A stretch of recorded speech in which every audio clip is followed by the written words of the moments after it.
दोस्तों नमस्कार, स्वागत है आपका मेरे YouTube चैनल लीगल लवर्स पे। देखिए, आज हम बात करेंगे विद्युत अधिनियम की धारा 135 के बारे में, जो कि बिजली चोरी से जुड़ी हुई है। बिजली चोरी करते हुए पकड़े जाना या बिजली विभाग द्वारा घर पर छापा मार करके कटिया पकड़ा जाना, बिजली चोरी पकड़ा जाना, ये एक जनसाधारण से जुड़ी हुई बात है। कोई न कोई व्यक्ति आए दिन इस प्रकार की समस्या से परेशान होता है। कभी कभी ऐसा होता है कि आप द्वारा किसी प्रकार से भी कोई अपराध नहीं किया जाता, बिजली चोरी नहीं की जाती, लेकिन विजिलेंस टीम, बिजली विभाग की टीम जो है वो छापा मार करके और किसी न किसी प्रकार से आपको आरोपित करने का प्रयास करती है और ये कहने का प्रयास करती है कि भाई आप द्वारा बिजली चोरी की जा रही थी, इसलिए आपके खिलाफ जुर्माना होगा, आपके खिलाफ सेक्शन 135 विद्युत एक्ट में FIR लॉन्च होगी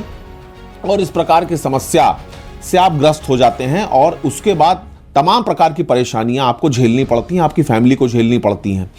तो कौन कौन सी ऐसी चीजें हैं जो करने से आप इस समस्या में फंस सकते हैं, आज उसी विषय में मैं आपको बताने आया हूं, जानकारी देने आया हूं। और कौन से ऐसे उपाय हैं जिनको करने से आपके घर पे अगर बिजली विभाग का कोई भी छापा पड़ा है तो आप स्वयं को उससे बचा सकते हैं। तो आइए शुरू करते हैं। अगर अभी तक आपने मेरे इस चैनल को सब्सक्राइब नहीं किया तो प्लीज़ मेरे चैनल को सब्सक्राइब कर लें और लाइक ज़रूर करें। मैं आपको जानकारी देता हूं। देखिए, अगर कोई भी व्यक्ति किसी भी प्रकार से अपने घर के मीटर में आई हुई लाइन में कट करके उसमें से कोई केबल वगैरह खींच करके और बिजली का अलग तरीके से यूज़ करता है, अन्यत्र यूज करता है, तो इसे बाईपास माना जाता है और इस प्रकार की जो भी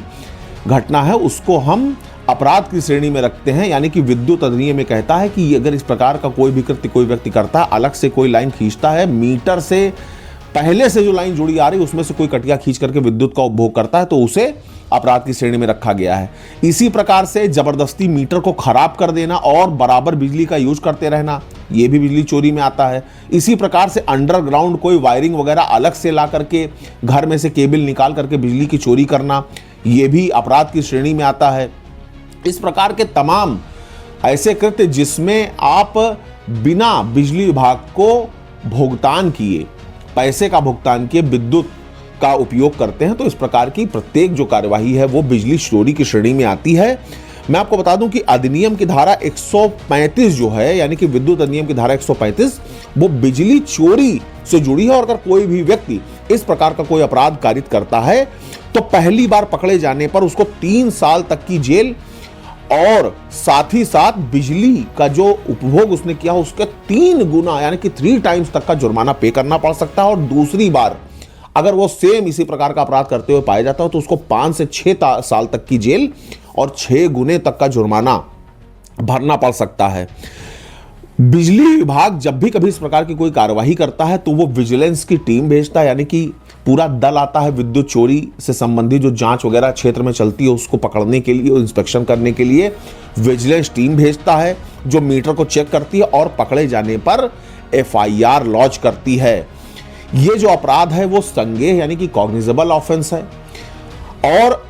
नॉन बेलेबल ऑफेंस यानी कि गैर जमानती प्रकृति का है। लेकिन सेक्शन 152 विद्युत अधिनियम इस प्रकार के अपराध में समझौते का भी प्रावधान नियत करता है, यानी कि अगर बिजली विभाग चाहे तो आपके ऊपर जुर्माना इंपोज करके आपसे जुर्माना वसूल के इस मामले को रफा दफा भी कर सकता है। लेकिन चोरी चूंकि एक अपराध है, इसलिए मैक्सिमम 135 विद्युत अधिनियम में इस प्रकार की चोरियों को अपराध मानते हुए FIR लॉन्च कराई जाती है। अब अगर इस प्रकार की कोई समस्या से आप पीड़ित हैं या मान लीजिए आपके घर बिजली विभाग का इंस्पेक्शन हो गया और छापा पड़ गया और आप पकड़ लिए गए, तो आपको बचना कैसे है, यह चीज बहुत ज्यादा इंपॉर्टेंट है। तो उसके लिए आपको क्या साबित करना होगा जिससे आप बच सकते हैं। देखिए, सबसे पहले तो आपको यह साबित करने की आवश्यकता होगी कि भाई हमारा मीटर बहुत पहले से खराब चला आ रहा है, हमने कई बार शिकायत की लेकिन किसी ने ध्यान नहीं दिया। तो यानी कि अगर यह आप साबित कर देते हैं कि आपका मीटर खराब था और आपका कोई दोष नहीं है,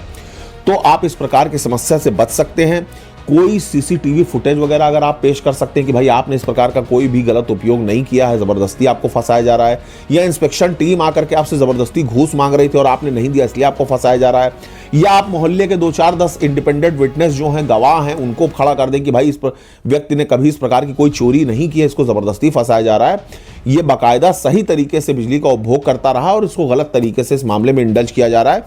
तो भी आप बच सकते हैं। आप लिखित शिकायत बिजली विभाग में करके इस प्रकार के समस्या से निदान पा सकते हैं कि हाँ भाई, ये जो आरोप हैं आपके ऊपर ये झूठे लगाए जा रहे हैं, मीटर लंबे समय से खराब चला आ रहा है, आपने कई बार शिकायत की लेकिन किसी ने सुना नहीं।